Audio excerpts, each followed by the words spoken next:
Good afternoon. Welcome to our March webinar, a collaborative presentation of the Federation for Children with Special Needs in the Recruitment, Training, and Support Center. My name is Renee Williams, and I'm the Project Director of RTSC. Today's webinar is Get Involved. Parent participation is essential. Our presenters today are Marilyn Favreau, who is the Director of the Statewide Family Engagement Center, and Leslie, the Director of the Link Center, the Project Director of MassPAC in Apple. Welcome, Leslie and Marilyn. Thank you. I also work on the Link Center sometimes. So my name is Leslie. The MassPAC and Apple projects help volunteer parent leaders navigate as leaders in their community to help advise the school about special education. So it's primarily my role here. And I'm Marilyn Favreau, and I'm the director of our new Statewide Family Engagement Center. And previously I worked here at the Federation with our Facet Center, which is Family and Community Engagement Team. So we've studied and we've worked a lot on family engagement. So we're all about family engagement today. Some of the topics that we'll be covering today is what is family engagement? What does the research say? How do we define that? How do we connect that to student success in schools? We also want to talk about what's holding parents back from participating, the difference between involvement and engagement. We're going to review some of the challenges for parents to participate and talk about this new statewide family engagement center. And then there's some practical tips of how can a parent get involved, understanding serving on different groups, how do you find out about your district, what's it all about, how does the school district communicate with you and you communicate with them, and some final tips for student success.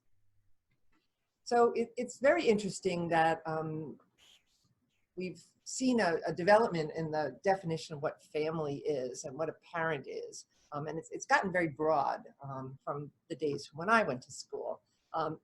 Why it matters that parents are involved and we hear their voices is because they're the ones who are supporting their student at home, and they really should be communicating to a school what's working and what's not working.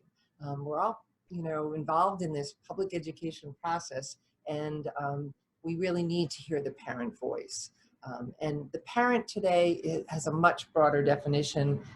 It's not only the biological parent, but it could be anyone who's really working to care for that child. It could be a grandparent, a foster parent, anyone who's now in a guardianship role, legally making decisions for that child. And it also includes a surrogate parent who might be appointed by the state to act in the place of a parent, to help with the decision making. So there's a very broad range of parents, and I think the goal for family engagement is to welcome everyone to the table. So we're trying to help you understand what family engagement is. The title of our workshop is Parent Participation, but the new term in education is family engagement. And so it's a term you should be familiar with and understand what it means. And it's really about systematic inclusion of families in programs and activities in the school. They should be participating in the planning, development, and evaluation of those activities because they're the ones who see it from the child's perspective, from the family's perspective. Is this working or not? So it's really understanding how do we get families involved in the whole system of schools. And it's really a meaningful two-way communication. It's not just the school sending home notices or inviting you to an open house. It's also the opportunities to families to contribute and have some input in the say of those systems. So that's a different definition from parent participating. It's engaging families. It's welcoming to them to the table and valuing their input, which I think is a change in recent times. It's all backed by research, and there's some great research out there, and it's basically saying when parents are involved, students do better. And I think that's our basic tenet that we should stand by and celebrate, that if we work together, schools, families, and even the community, all working on the same page, students are going to do better. They stay in school longer, and they actually like school more. It's more of a process of we're all in this together. You need to build those partnerships. And this comes out of the research from Anna Henderson and Karen Mapp, I think out of the Harvard Project. Really great research, and it doesn't really matter where you come from, your language, your culture. If all families participate and all families are engaged in the process, students do better. So when we're looking on this way, it's really looking, someone told me today it's actually 50 years of research and not 40. So I think there's lots more research that we have, that when families are involved at home and in school, students do better. And schools do better educating children. Children often come to us, and I think it's a good reminder to us that families are the expert about their children. What triggers their child to learn well, what upsets them, what might make them feel sad on a certain day. And those communications between home and school really help families to know the schools better, understand the partnership involved, that schools do care about their children and want the best for them, and families understanding that schools understanding that families are very invested in what goes on for their children. So as Leslie mentioned, Ann Henderson and Karen Mapp have talked about the positive and convincing relationship between parent involvement, family involvement, and student achievement. That's part of what we're really looking at now as well. And it holds true, and I think this is what's so important, that regardless of race, ethnicity, class, or parents' level of education, parents at all levels can engage and be involved in schools, and this makes a difference. We'll look a little bit at what that means when we talk about engagement versus involvement too. Some of the benefits we're going to see in family engagement, there are benefits for children. So children's developmental skills are generally enhanced when there's that partnership between home and school. And children's attendance increases. We always say that's a great way to find it if we're looking for enhancements in the impact of family involvement. Children's attendance is better. Families communicating attendance is important, and schools checking to make sure families are able to bring their children to school. There tend to be fewer behavior problems. I think that if you know children's aunts, uncles, grandmas, then you're going to go and speak to some of those. And children know you mean business when their families get involved. They hear the same message at home and at school. Also the issues of school readiness. Children coming to school at a very young age, being ready to learn, social aspects of being able to separate from their parents for a day. That's really supported by family involvement and helping their child come into school to be ready. The benefits for schools are huge. Improved communication, and schools are looking at lots of different ways to improve that communication. We're finding sometimes that communicating in print may not always be effective. News notes sent home may not be effective. We're seeing more and more school districts using apps, and that tends to be a very supportive way of communicating. Sometimes phone calls are effective, not always. So there's finding out from your families what's a good way to communicate also enhances that family communication. One of the things that we talk a lot about in supporting family engagement, I really see it as the foundation, is a trusting relationship built between the families and the schools. And that sometimes takes a while. It means that when you say something to a family, it's actually going to happen. That when the family comes to you, they're waiting to see, can they trust you? So it's really reaching out and getting to know those families and showing and proving that you can be trusted with their most treasured possessions, and that's their children. So those pieces, I think, are the foundations. The other thing that happens that's really positive, when parents like you, they talk to each other. They talk, social media can explode. And so I think this is a time when if a classroom teacher is doing well, parents know that and they'll share that. If there's something that comes up and the teacher needs their support, they will be there for that teacher. So it really builds a positive reputation for the schools and the classrooms in the community. And when it's time for voting, and when it's a good partnership to have to get them out to vote and support for your budget. So this is again a reminder that no matter what family's income, what their background is, and that means educational background, whether they were educated in another country other than the United States, that when they feel that they can be involved and partners, what we see the outcomes for students are attending school regularly. Children have better social skills when we partner with families at home. They're able to pass their classes because we're sort of communicating early on that there's a concern and what needs to happen. They earn higher grades and test scores, and they graduate and go on to post-secondary education. All of this is done, again, by the research by Ian Henderson and Karen Mapp.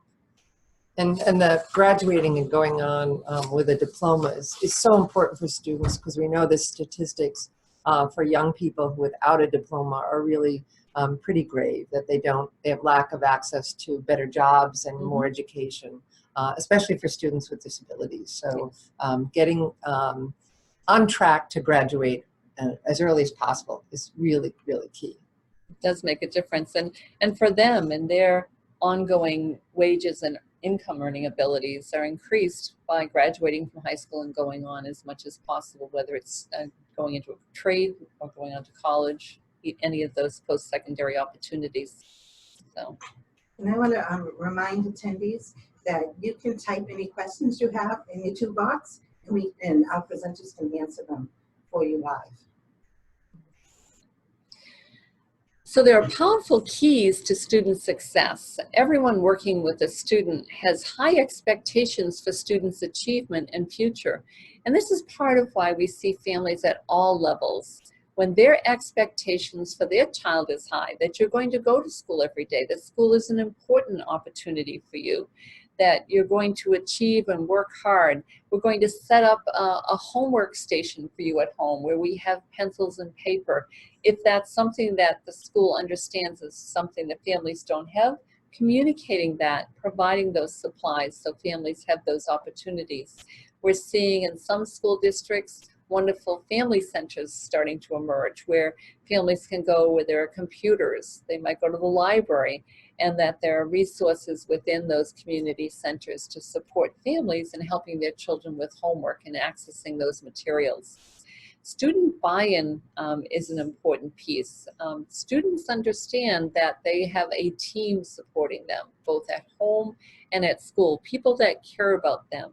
And while I think sometimes the older students they might not want you to know that that makes a difference to them, but it ultimately does. Everyone needs to know someone cares about them and is in their corner. Coordinating that team working collaboratively towards a student vision becomes very important. As students mature and get 14 years and older, encouraging them to think about what's their vision for themselves as they go forward. We might think in terms of, oh, well, that seems an unlikely vision that you want to be president of the United States or whatever they decide to do at the age of 14.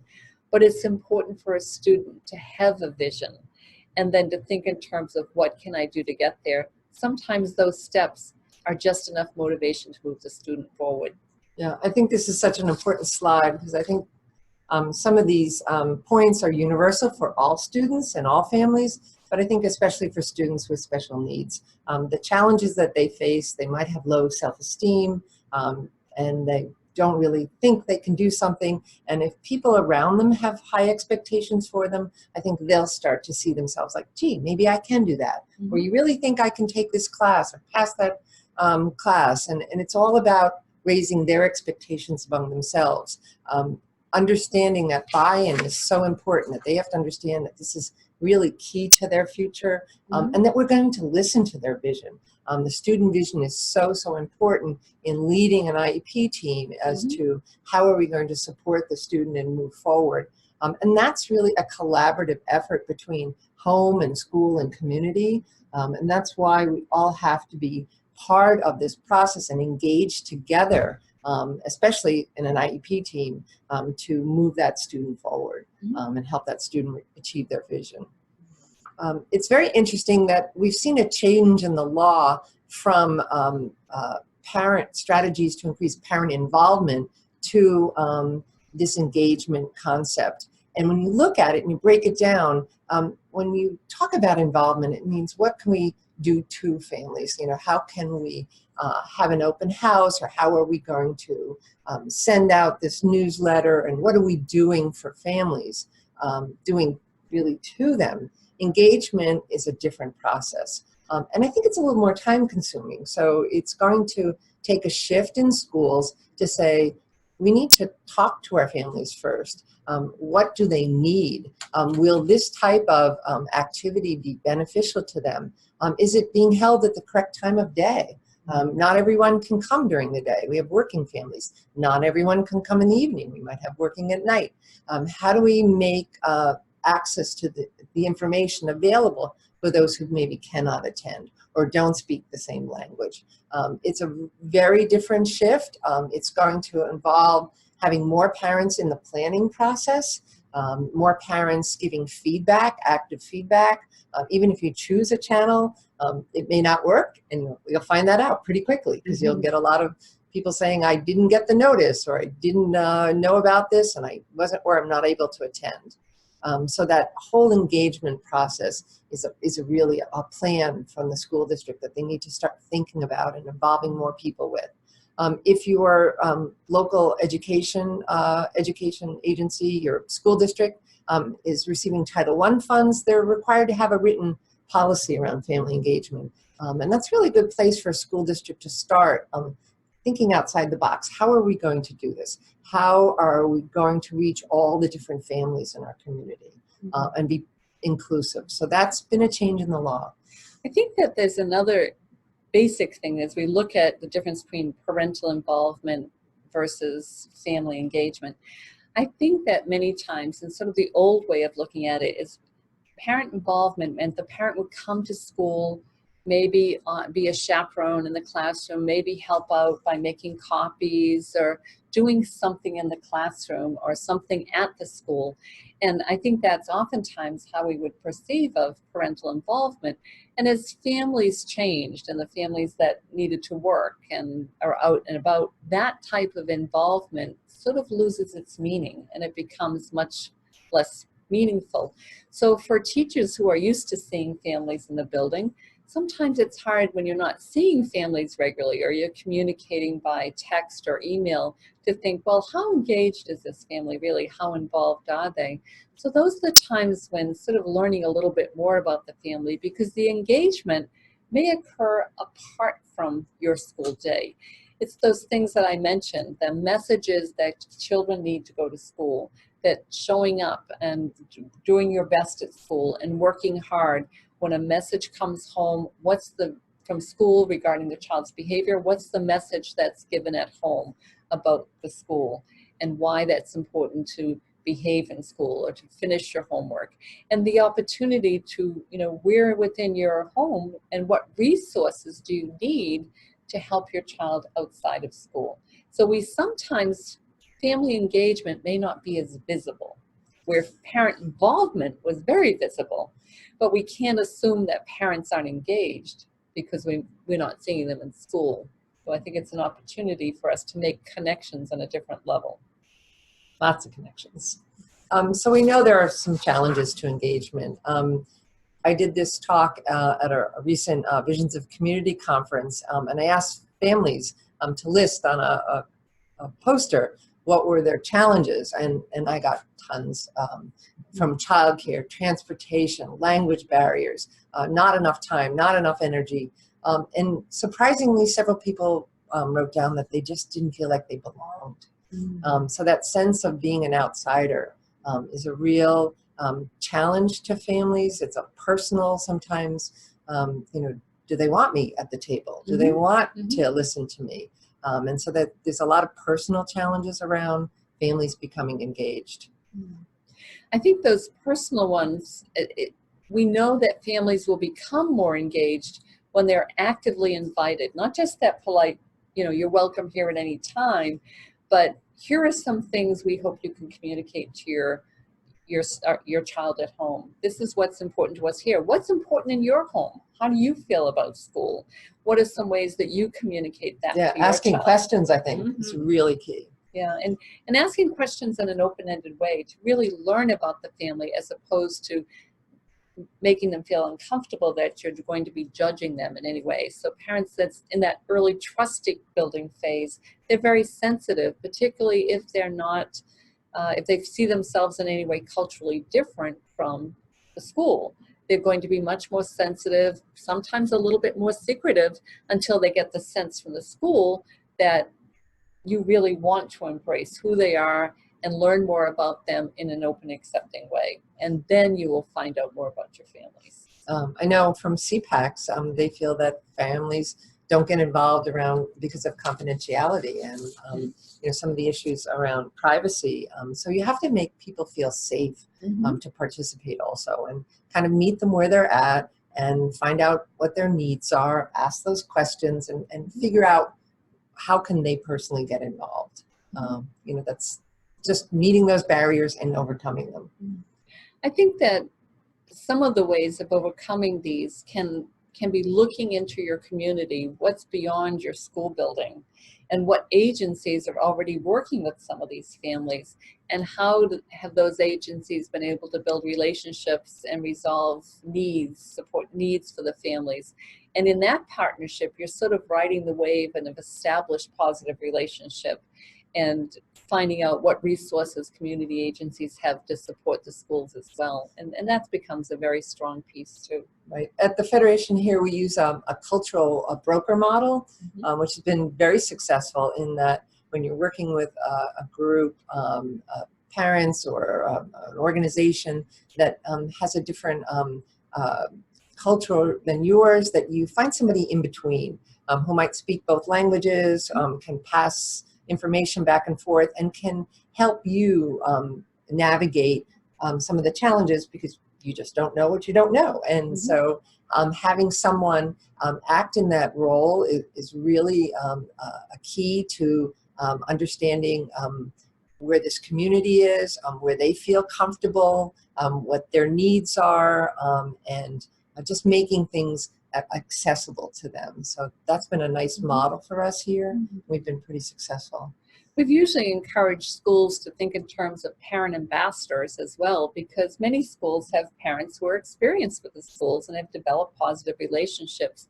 If they are culturally or linguistically similar to some of your new families coming in, they can be great resources to bridge that kind of gap between being new and being more experienced, and just helping the families to see that they're kind of lending itself to that positive relationship building. So think in terms in schools of who might be good parent ambassadors for new families coming in. And that might mean mixing some of the more established older parents, or not older age-wise, but parents with students in higher grades coming down and welcoming students who are just coming out of early intervention or in the kindergarten, preschool, new parents.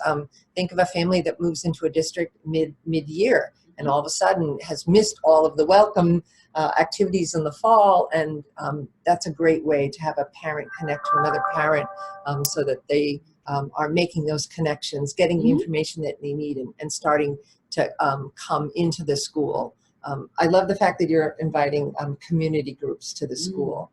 Community groups are so important in our lives, and they help families navigate. They provide different resources, and they can help connect families outside of school. Not everything happens in school. We live in communities, so having different organizations involved in the school and planning process. I know the site councils, each school has an established site council, and they bring in community members so that there's a bigger picture out there, so that we're thinking out, how do we involve more people involved. The next barrier we're looking at is structural barriers, and this is when there are multiple communities and organizations involved. Each organization may have different culture, so that's sort of how do we bring ourselves together and how do we learn to work better together. Students moving from one district to another can sometimes, the rules are different from one school to the next, and they'll come in assuming this is the way things are done. So making sure that we're bringing in new students in a warm and welcoming way, and doing, I guess, an orientation with the family again, just as you would at the beginning of the school year. When families are using different school districts, if a child is going out of district, it can be quite different, and keeping track of that child so that they become rooted and become part of that home district as well, not leaving them out there someplace else. We also find families' commitments, childcare and family commitments can really be challenging as to what they need to do to become involved and engaged in schools, what responsibilities they have. They may have responsibilities for a child who is significantly disabled. So finding a caregiver for that child to do anything at school can be quite a burden, a huge barrier to overcome. What's the home atmosphere? And that oftentimes can range depending on what's going on for families at home, what responsibilities they have to other family members. Sometimes it's grandparents, ill family members, other members of their families with disabilities. If there's a lack of partners or family support, if a single parent is on their own, that can sometimes feel very lonely and daunting for families. And any perceived negative attitudes. Sometimes families, if they've had previous bad experiences somewhere, will come in with an assumption that a new school or a new organization is going to treat them poorly. So sometimes we have to get past that negative attitude. And I think we have Derek comment and stated that sometimes people don't want to get involved because they feel people will question why they do not do things the way other parents do them. And also feeling that they may be looked down upon because they didn't reach out soon enough. Mm-hmm. Mm-hmm. I think that's very true. That's that trust building piece that we really have to hold our judgments in check as educators, because we don't know why parents don't do things at a certain timeline. We don't know oftentimes what's going on in their lives and what they need to do to become free. If the relationship is not trusting, parents are not going to come forward and reveal. And I think starting with a question, just like, okay, you have a concern. Let's talk about your concern. And there's no background. There's no, why didn't you come in earlier or whatever. It's what's your concern today and how can we move forward? I'm all about the positive, approach to problem solving, and start with where are we at today? What's our challenge? And how do we move that forward? And if schools don't hear from families, they don't know sometimes that there's a problem, and it just might be a disconnect between home and school. So having those conversations are very important. I'm also concerned about the negative implications around bringing your concerns to the school, that you'll be seen as somebody who's criticizing or challenging, when really it's just your concerns and your student is having problems, and you just need to put them on the table. And I think if we come in with a non-judgmental attitude in a conversation saying, these are my concerns, because both school and parent want the student to do better. And that's where you need to start. But you might have to address some difficult conversations. I think that it's an important place to decide and to agree that both families and schools want the child to do well. Yeah, that's and there may be times when schools may look at the family and say, it doesn't look like that because they're not doing X, Y, and Z. And I think that families are not always going to share their challenges. And again, some of that is trust issues, and some of that is discomfort with dealing with it themselves. They're not ready to do that. But I think that if we as educators think in terms of not judging, but supporting and making that assumption that this is a family that cares for their children, but shows it in a way that maybe I didn't see or I don't recognize. So just embracing those cultural differences. And on the other side, I think families have to not assume that the school knows everything that's going on. And shouldn't assume that they understand some of the issues, because sometimes they're deeper. And coming from home to school and back and forth. So families have to realize that communication is key. And it's just understanding that you need to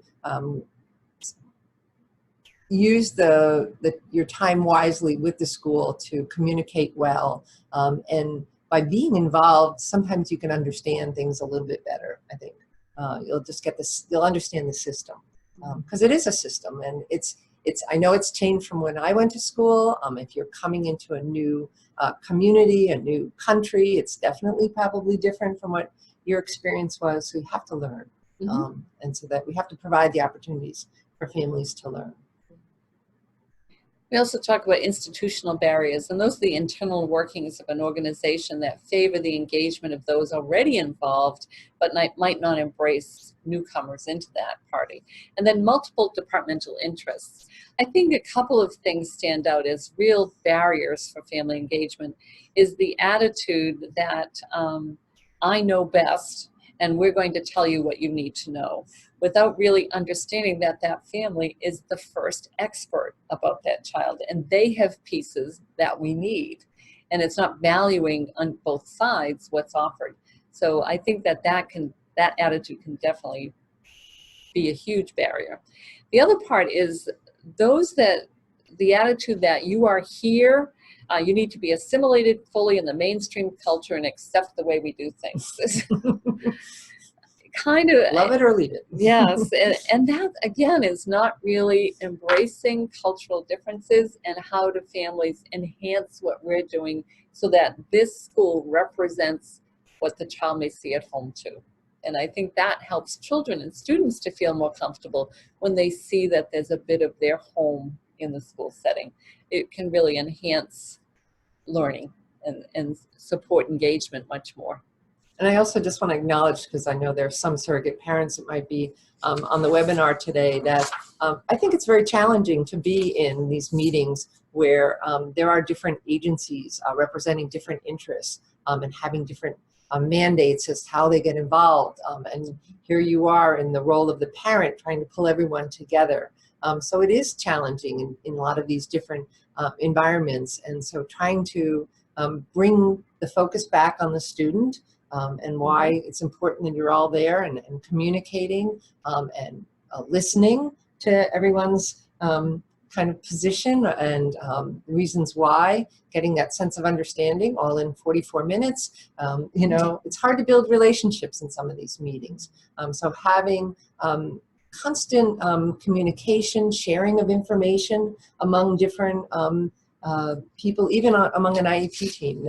People may not know what's happening in working with one therapist versus another, and sharing that information so you get the whole picture is really helpful to the student. So we have a new center to help us. Yes, we hope so. The Massachusetts Statewide Family Engagement Center is a federal grant that has been awarded to 13 other states, and we in Massachusetts are fortunate to receive this grant, and the Federation for Children with Special Needs is the lead agent. There are 3 key goals that we have as doing this, and that what we're looking at is supporting student success through effective family engagement. And this is looking at ways to build the state's capacity, systems, and infrastructure to understand the realities of what family engagement is, sort of all that we've been talking about. How do we build states' capacities and schools to understand those pieces? The other part of that on the other side is building family capacity to understand their role in supporting student achievement as well. We're looking at building family engagement capacity of local educational agencies. These are your school districts, including schools and district administrators, educators, as well as community-based organizations. How do we all work together? And these pieces, we're seeing that because one of our partners in this project is the Department of Elementary and Secondary Education. They're currently working on a draft of family engagement frameworks that will be presented to all schools. It's also being done in partnership with the Department of Public Health. EEC is partnering in this, and they have been sending out drafts to a variety of agencies, communities, families, so that there can be a great deal of feedback that links in communities as well as families and schools. We're also looking at one of our other partners is PK, and they are doing some interesting work in right now Lawrence and New Bedford. Will go on to work with other school districts and educating families on how to become engaged with their schools. We have English for New Bostonians, who is they're working with a school right now in Boston, and they are working with families whose first language is not English and helping them improve their English language speaking skills, which we know will be able to support their students learning at home too. And then we also have WestEd, which is our evaluation partner, helping us to measure the effectiveness of all of this. So we hope to continue to increase that research on family engagement.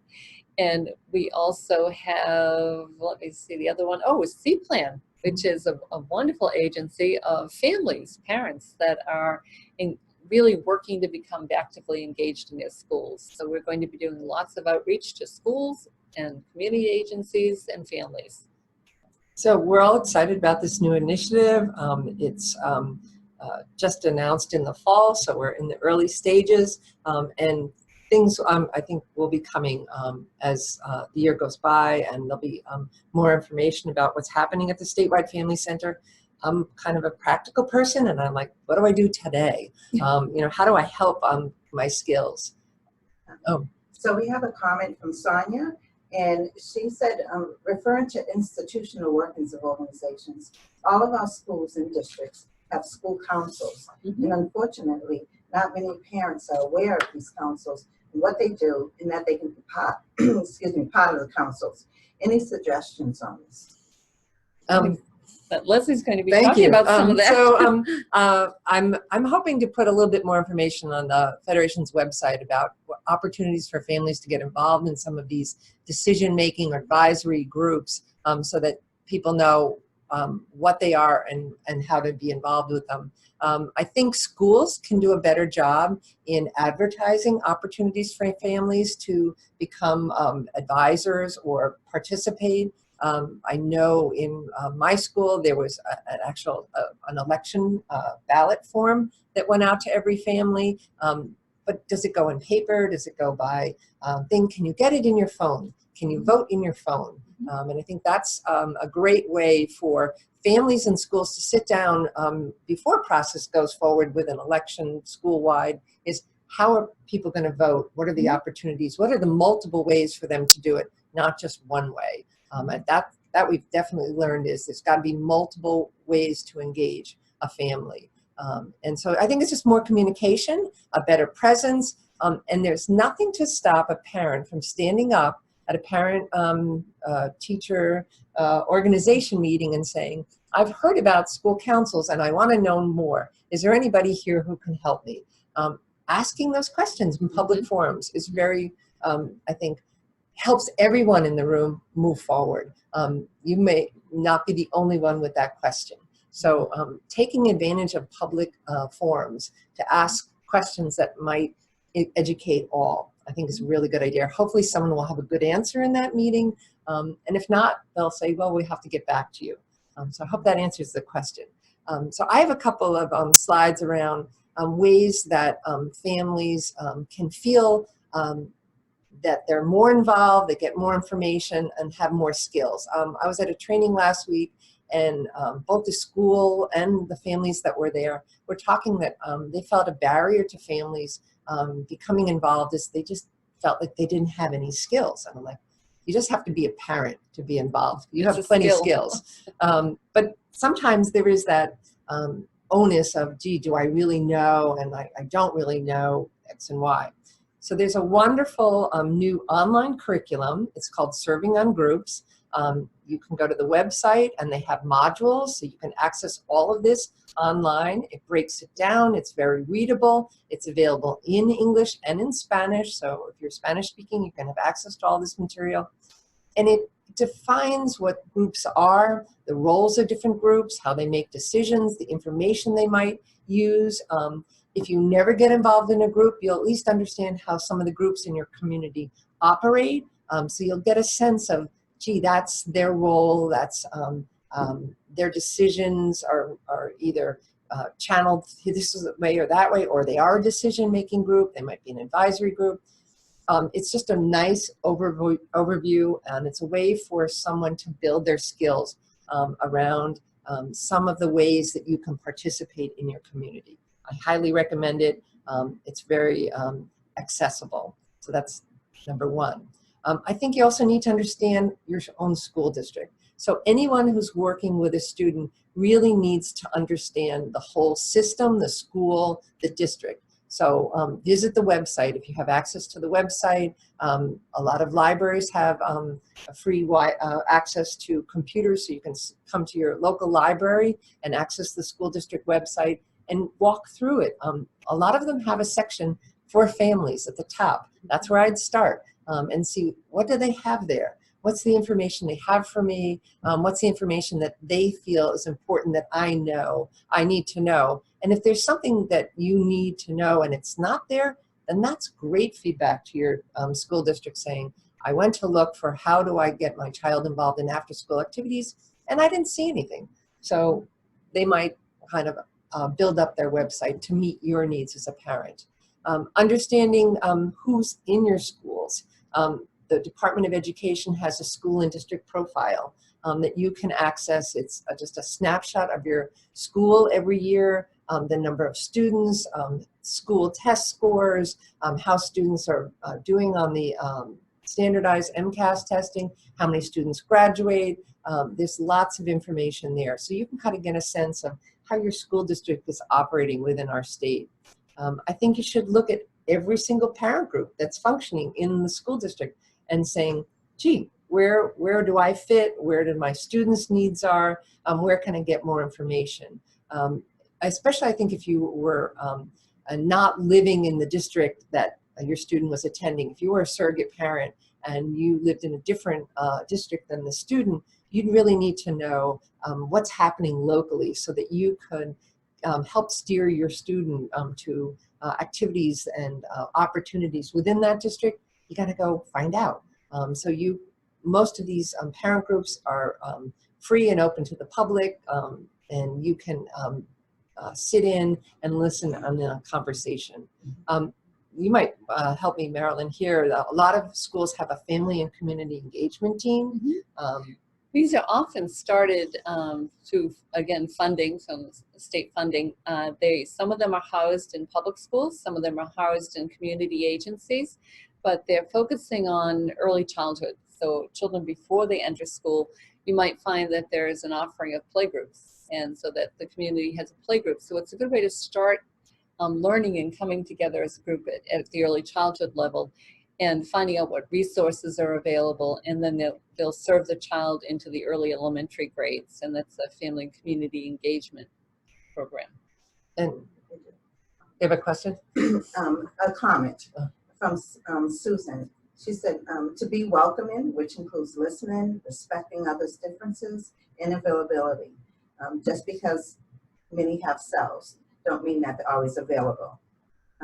Encourage the district to include all involved, including PACs and PTA, together without a sigh or we don't do that. Yeah, that would be wonderful.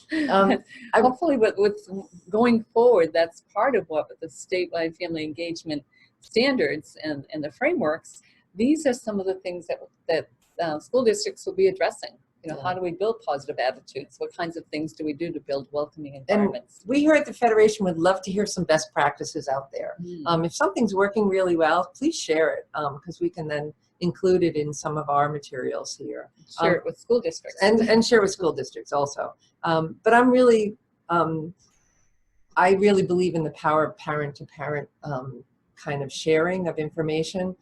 Parents on the ground, whether it's your same age grouping, whether it's a disability type, whether it's an interest. There's lots of ways to connect to parents, and parents who are a little bit ahead of you have a little bit more experience in the system and can be great mentors and advisors. And that's why I see the Special Education Parent Advisory Council as a unique district-wide group that engages all families, all disability types, all ages, very unique advisor to the school. And that's another way that people can get connected, get answers, and maybe do it one-on-one if that just meets the parents' needs.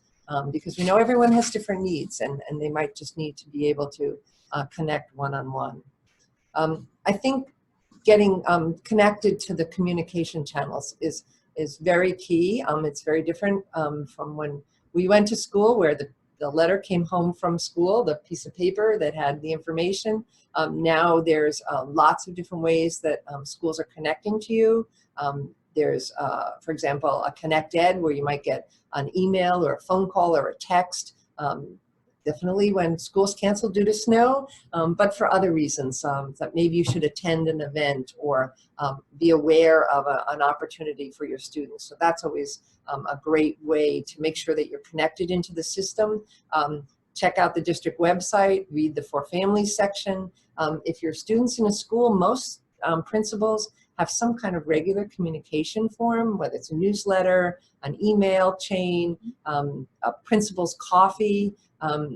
Figure out how you can get the information from that principal. They're usually telling you what's happening in the schools, what any changes are. It's always good to be involved on a regular basis with a principal and that individual school. There's lots of parent groups in schools. Sometimes they have more kind of limited focus, but they also do newsletters and outreach and share some community ideas. So get on those communication channels. And there's been a great explosion in terms of social media and following schools. I think a lot of principals now tweet, and that's very well. Yeah.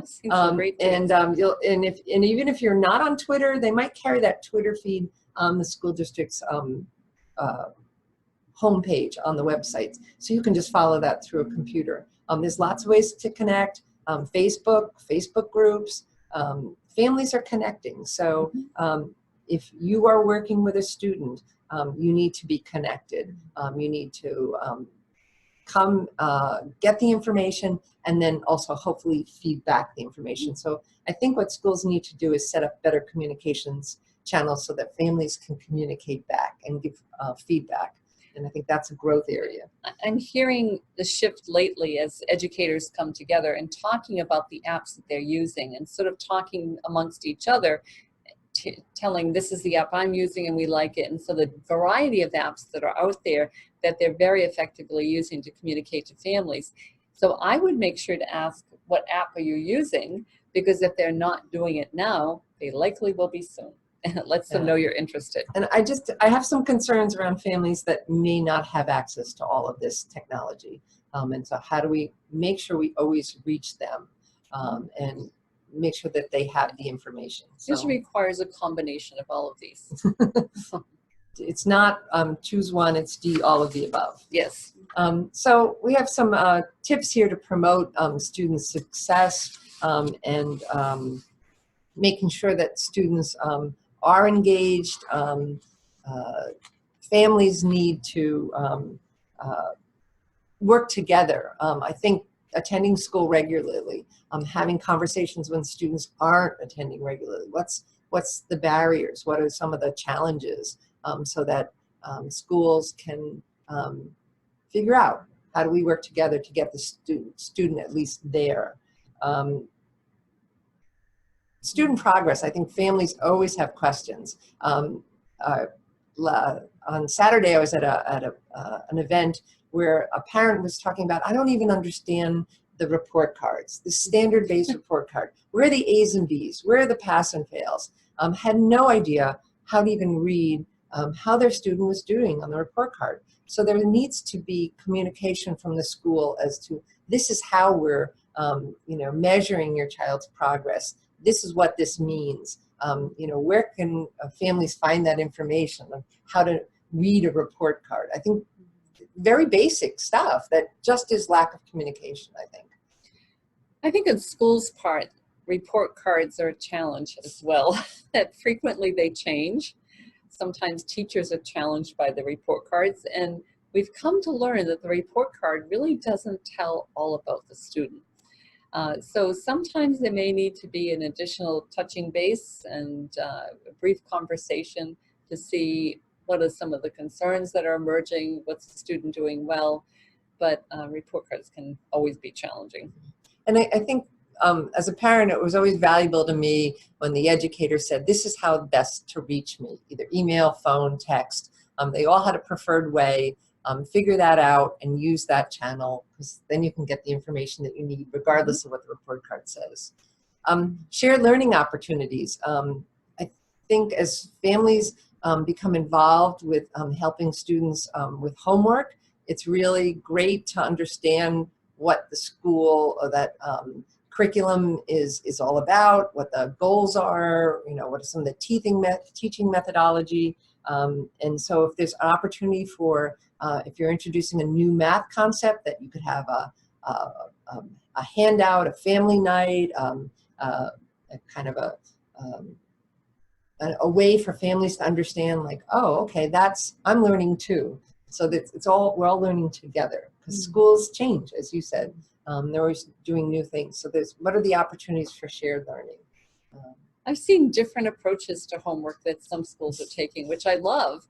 And they will assign a video for the student and the family to watch together, and then looking at some reflective questions about it. So if the student's studying about a particular topic, maybe they'll watch a video about Egypt and then learn something and have a shared conversation. And then the student can go back to school either with some notes from that conversation or comments on what that shared experience was like. So it's I think, a refreshing way to look at homework that really is inclusive of most students, I think. And I think schools are trying different things to engage families. So I think that's a move in a positive direction. Helping families and students, especially, using digital media in positive and safe ways. And we know that's a collaborative relationship. I think schools are really stepping up and helping students understand how to be safe in some of these social media sites, and openly addressing bullying and how that affects. Schools have a social and emotional learning curriculum, and that families should be aware of that, and what schools are doing to support students so that they are feeling safe and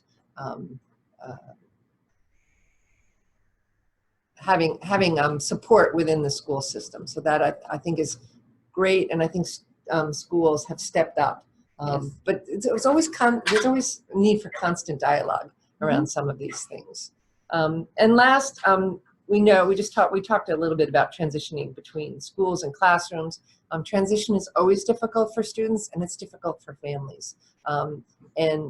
One school environment might be very supportive, and the next one might be saying that the student needs to be more self-determined and self-advocating, and we want families to step back. So there's different messages you get in different systems and different schools, and so supporting families and students as they transition, I think, is really important. And here at the Federation, we work with Department of Elementary and Secondary Education, and we are putting together brochures for families on transitions for older students transitioning past high school.